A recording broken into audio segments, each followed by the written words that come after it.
सिर्फ अयोध्या में 160 नए होटल खोलने के लिए प्राइवेट कंपनियों ने ऑलरेडी अपने प्रपोजल्स जमा करवा दी हैं। 22 जनवरी को राम मंदिर में राम लल्ला के प्राण प्रतिष्ठा के दिन 50,000 करोड़ रुपए का बिजनेस है, व्यवसाय है, ये होने वाला है एक दिन में। It will be a new India. It's a completely different India.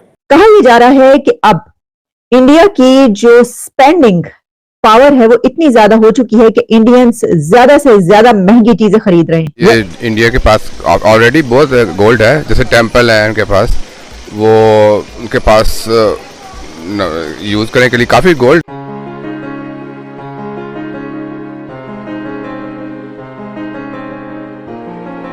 दो चीजें वो करने जा रहे हैं, एक तो वो कंप्लीटली चैलेंज कर रहे हैं इंटरनेशनल सिस्टम को, और secondly they are challenging things internally. वो कंप्लीटली इंटरनल जो डायनामिक्स हैं भारत की उसको बदल देना चाहते हैं। दोस्तों, आप जानते हैं ना कि जो हमारा वहाँ पे शारदा पीठ मंदिर जो था पाकिस्तान में, वो उन्होंने तोड़ दिया, उसकी जगह कॉफ़ी शॉप बना दिया। दोस्तों, इन मूर्खों को ये नहीं पता था कि अगर ये हमारे मंदिरों का उद्धार कर देते तो इनका उद्धार हो जाता। प्रभु श्री राम की कृपा इन पे भी आ जाती, माता शीतला माता की कृपा इन पे आ जाती। लेकिन ये गधे हैं, इनको इतनी समझ नहीं है। लेकिन जब से इन्होंने ये देखा है कि राम मंदिर बन रहा है और राम मंदिर के अंदर हजारों करोड़ रुपया आ रहा है, अब इनकी आंखें खुलनी शुरू हुई हैं, अब इनकी आंखें फट गई हैं। अब इनको ये लग रहा है कि काश हम ये ना करते। अब ये कह रहे हैं कि हिंदुओं को यहाँ बुला लो यार, उनके साथ बिजनेस कर लो अगर बचना है तो। दोस्तों, ये है भगवान राम का चमत्कार। धीरे धीरे इनकी बुद्धि भ्रष्ट होने वाली है, और धीरे धीरे इनकी बुद्धि जो है ना, वो अकल जो है, भ्रष्ट बुद्धि जो थी अकल में आने वाली है। आप भी कमेंट्स करके बताइएगा आपके क्या विचार है। वीडियो को लाइक और चैनल को सब्सक्राइब जरूर कीजिएगा। Thank you very much. सिर्फ अयोध्या में 160 नए होटल खोलने के लिए प्राइवेट कंपनियों ने ऑलरेडी अपने प्रपोजल्स जमा करवा दी हैं। 22 जनवरी को राम मंदिर में राम लल्ला के प्राण प्रतिष्ठा के दिन 50,000 करोड़ रुपए का बिजनेस है, व्यवसाय है, ये होने वाला है एक दिन में। ये है पावर हमारे राम की, हमारे सनातन की। अब अयोध्या जी में इंटरनेशनल जो हमारा एयरपोर्ट है वो भी बन गया है, वो चलने वाला है, और क्रूज भी शुरू हो रही है अयोध्या जी से लेकर वो जो नदी है उसके अंदर। 22 जनवरी को जैसे ही प्राण प्रतिष्ठा ये पूरी होगी, संपूर्ण विश्व टेलीविज़न के ऊपर इसे लाइव देखेगा, और पूरे विश्व में एक नया कीर्तिमान बनने वाला है कि एक प्रोग्राम पूरी दुनिया में अरबों लोगों ने देखा। हमारा जो पड़ोसी मुल्क है हिंदुस्तान, उनके जो हिंदूज हैं, आपको भी पता है कि 80 करोड़ हिंदू है वहाँ पे। अब उन 80 करोड़ में से जो 10 करोड़ समझ ले हिंदू है, क्या समझते हैं सर? हमारी गवर्नमेंट को इस चीज़ की अलाउ करना चाहिए उन हिंदूज को कि यहाँ पे पाकिस्तान में आए और आके इन्वेस्टमेंट भी करें और विजिट भी करें अपनी जगहों पे। ये तो शुक्र करें कि उन्होंने ये चीज़ सोची है। बात तो बड़ी सी उन्होंने की है, इसमें उनका तो फ़ायदा तो हमारा है।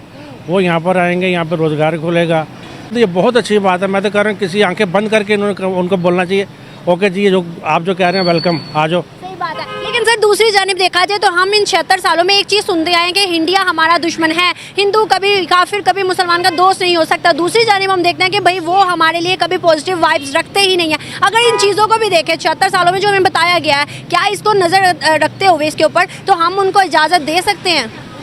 नहीं, इसमें हम रोक नहीं सकते क्योंकि ये मजहबी वो आ जाता है, इसमें हम उनको नहीं रोक सकते, बल्कि उनको वेलकम करना चाहिए। आओ जी, जो आपने करना करें आके, ये हमारा रोज़गार भी बढ़ेगा और वो भी खुश हो जाएंगे, और वो जो वहाँ के मुसलमान उनको रिस्पेक्ट देंगे, वो कि जब हम तुम्हारे मुल्क गए थे हमें उन्होंने इज्जत दी है, आप हमारे सर माथे पर। और इस तरह से इंडिया के अंदर हमारा भी जाना आसान हो जाएगा, हम भी उधर जो हमारी इबादत गाह हम भी देख सकते हैं। यही तो मैं कह रहा हूँ कि अगर ये नहीं ना कर दी ना तो फिर ये इंतजार फैलेगा वहाँ पर, ये कि तुम बड़ा मुसलमान का ठेका लेते हो, तुम्हारा साथ वाला मुसलमान पाकिस्तान है, उन्होंने हमारे साथ क्या किया, अब तुम करके दिखाओगे। ये मगर ये सोचना चाहिए, अच्छी चीज़ है, ये कोई नुकसान थोड़ी करने आ रहे हैं वो। दीप जला के दिवाली मैं मनाऊंगी, मेरी झोपड़ी के भाग आज खुल जाएंगे, राम आएंगे। चाइना वो हम चाइना के गुण गा रहे हैं, चाइना उनके गा रहा है, बस यही मसला है और क्या है। हम चाइना के गुण गा रहे, चाइना उनके गुण गा रहे, तो हमारे साथ गद्दारी हो गई। इंडिया का जो यार है वो हमारा गद्दार है। नहीं, आप बताएं। ये बात नहीं है, वो हमारा दोस्त है, लेकिन ना इतना भी दोस्त नहीं है कि जितना वो समझ रहे हैं हम। ये नारा हम हमेशा लगाते हैं ना, मोदी का और इंडिया का जो यार है वो गद्दार है। वो बिल्कुल सही है, लेकिन हमारे तो वो गद्दार तो हमारे बीच में बैठे हैं। आपकी नजर में भारत हमसे तरक्की में कहाँ है? बहुत आगे है।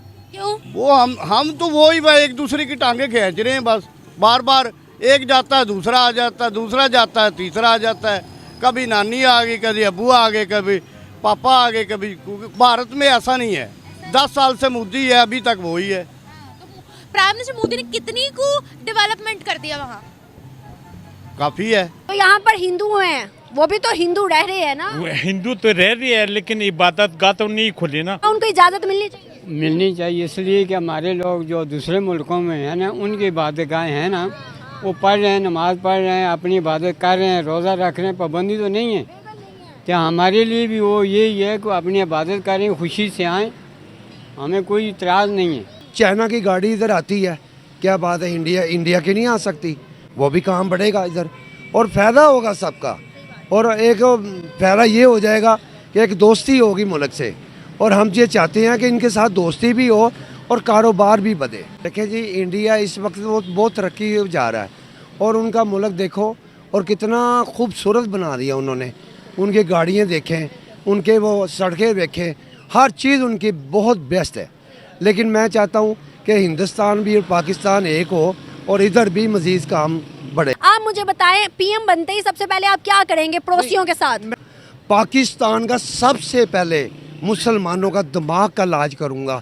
India may be secular or a section of India may be secular, but a big section of India, they believe in religion. वो अपने religion की बात कर रहे हैं। यही वजह ना कि they are saying it is no more India, it is Bharat. So वो कहते हैं कि ये भारत है, it's not India। इंडिया की बात ना करें हमारे साथ, भारत की बात करें। So we are भारत, हम भारत हैं। So इंडिया एक नया जो मेकअप है वो हमारे सामने आ रहा है, और अगर आप देखें आइंदा आने वाले दिनों में अगर आप देखेंगे कि आपके सामने ये मेकअप मजीद सामने आएगा, और 2024 से लेके 2029 में I personally believe that India will be completely transformed into a Hindu country. So मुझे तो ऐसे लग रहा है कि जो 2024 से लेके 2029 का जो टेन्योर है भारत के लिए, it will be a different, a new India. It's completely different India. दो चीजें वो करने जा रहे हैं, एक तो वो कंप्लीटली चैलेंज कर रहे हैं इंटरनेशनल सिस्टम को, और secondly they are challenging things internally. वो कंप्लीटली इंटरनल जो डायनामिक्स हैं भारत की उसको बदल देना चाहते हैं। दोस्तों, 22 जनवरी के बाद हमारा देश बिल्कुल बदल जाएगा। हमारे देश में 2 दिवाली होंगी, ये आप लिख लीजिए। एक 22 जनवरी को हर साल होगी और एक दिवाली जो हमेशा आती है। दोस्तों, पूरी दुनिया हैरान रह जाएगी। भारत कंप्लीटली चेंज होने वाला है। आने वाले वक्त के अंदर भारत के अंदर वो चीज़ें होने वाली हैं जो हमने तो कभी सपने में सोची ही नहीं थी। विश्व भी हैरान रह जाएगा। दोस्तों, मोदी जी और योगी जी ने अयोध्या के साथ वो चीज़ें होनी है, आप देखते जाइए। और अभी तो काशी मथुरा बाकी है। दोस्तों, जिस दिन ये तैयार हो गए उसके बाद तो हमारा देश हिंदू राष्ट्र, हिंदुओं का देश पूरी दुनिया के अंदर जाना जाएगा। आज भी जैसे जाना जाता है, लेकिन अभी हमारा जो देश है वो एक तारा है, तब एक सूरज हो जाएगा। दोस्तों, आपके क्या विचार है कमेंट्स करके जरूर बताइएगा। वीडियो को लाइक और चैनल सब्सक्राइब जरूर कीजिएगा। Thank you very much.